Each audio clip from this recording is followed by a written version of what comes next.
Hi friends, welcome back to stock talk with BKG. इस बार हमने मोमेंटम स्टॉक आइडियाज़ पे चर्चा करने के लिए दो स्टॉक चुने हैं, इंडियन बैंक और तेजस नेटवर्क लिमिटेड। तो चलो देखते हैं एक के बाद एक स्टॉक का चार्ट। यहाँ पे आप देख सकते हो इंडियन बैंक का वीकली चार्ट है। इंडियन बैंक ने नवंबर 2017 में 428 का एक टॉप बना के अपना डाउनफॉल स्टार्ट किया। स्टॉक में लोअर टॉप और लोअर बॉटम्स बनते चले। यहाँ से सुपर ट्रेंड नेगेटिव मोड में आ गया। स्टॉक यहाँ से एवरेजेस के नीचे ट्रेड करना शुरू कर दिया और एवरेजेस भी यहाँ से डाउन ट्रेंड में ट्रेड करने लगी। कोविड के इवेंट के बाद मार्च 20 में स्टॉक ने 41.70 का एक लो बनाया। उसके बाद अच्छी खासी एक वॉल्यूम बाइंग आई वॉल्यूम के साथ और जून 20 में 73 का एक हाई बना। स्टॉक उसके बाद धीरे धीरे एवरेजेस को पार करके एवरेजेस के ऊपर ट्रेड करने लगा। सुपर ट्रेंड भी यहाँ से पॉजिटिव मोड में आ गई।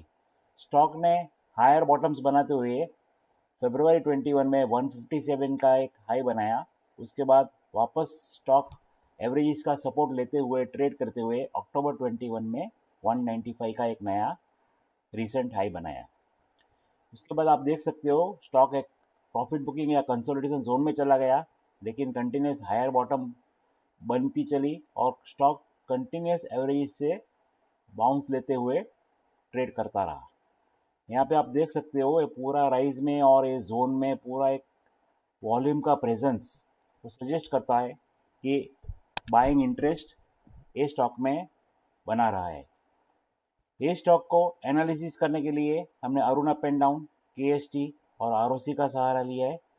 अरुण अप एंड डाउन में एक मजबूत स्टॉक अप ट्रेंड में आ चुका है, ऐसे संकेत मिल रहे हैं। KST में भी बाय सिग्नल आ चुका है और ROC which is a momentum oscillator which measures the percentage change in price over A given period of time, इसमें एक स्टॉक एक मोमेंटम में एंटर हो चुका है, ऐसे संकेत मिल रहे हैं। अगस्त 18 से लेके अगस्त 22 का ये पूरा एक पैटर्न, ये पूरा एक ट्रेंड लाइन, उसके पर अभी स्टॉक कंटिन्यूस 5-6 वीक से ट्रेड कर रहा है और अभी अभी स्टॉक ने अच्छी खासी एक वीकली पॉजिटिव कैंडल जो प्रीवियस हाई से ऊपर और पूरा जोन से ऊपर एक नया 197 का एक हाई बनाया है। तो ये सब कारणों को देखते हुए हमें लगता है कि आने वाले दिनों में ये स्टॉक ऊपर की तरफ आगे बढ़ेगा। तो इंडियन बैंक जिसका करंट मार्केट प्राइस 193 है, उसका आने वाले दिनों में टारगेट 350 और 400 आ सकता है। और अगर ये स्टॉक बीच में नीचे आता है तो उसका बाय एरिया है 181, 171, 164, 155 और 151 और ए ट्रेड में 135 का स्टॉप लॉस रखना जरूरी है। तो ये है आज का अगला स्टॉक, तेजस नेटवर्क लिमिटेड का वीकली चार्ट। तेजस नेटवर्क ने अप्रैल 2021 में 156 का भाव से अपना अपमूव स्टार्ट किया। थोड़े कंसोलिडेशन के बाद स्टॉक में कंटिन्यूस एक वॉल्यूम के साथ अपगैप के साथ बाइंग आई, एक बाइंग फोर्स नजर आ रहा था। स्टॉक अप ट्रेंड में ट्रेड करते हुए अक्टूबर 21 में 570 का एक नया हाई बनाया। उसके बाद स्टॉक कंसोलिडेशन जोन में चला गया। अक्टूबर 21 से लेके अगस्त 22 तक पूरा एक रेंज में स्टॉक ट्रेड करता रहा। यहाँ से जो स्टॉक में सुपर ट्रेंड पॉजिटिव मोड में थी, आज तक पॉजिटिव मोड में है और स्टॉक के पूरा रेंज में एवरेजेस से बाउंस लेता रहा। ये स्टॉक को एनालिसिस करने के लिए हमने Arun up and down, McD और डिमांड इंडेक्स का सहारा लिया है। डिमांड इंडेक्स में एक बाय सिग्नल जनरेट हो चुका है।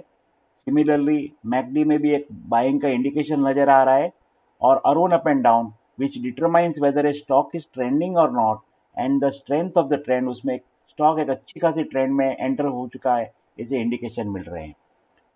तो स्टॉक ने अभी अभी एक अच्छी खासी वीकली कैंडल देके 550 का एक हाई बनाया है जो इंटरमीडिएट हाई से ऊपर है।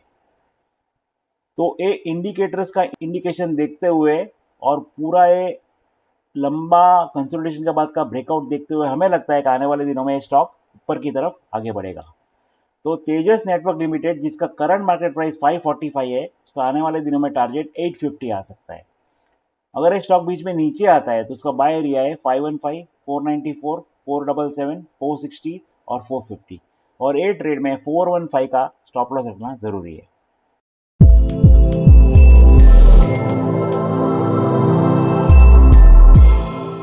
Investment in the securities market are subject to market risks. Read all the related documents carefully before investing. We, Venture Securities Limited, SEBI registration number, INH 0000001634, its analysts and associates with regard to this video hereby solemnly declare and disclose that we do not have any financial interest of any nature in the company. We do not individually or collectively hold 1% or more of the securities of the company.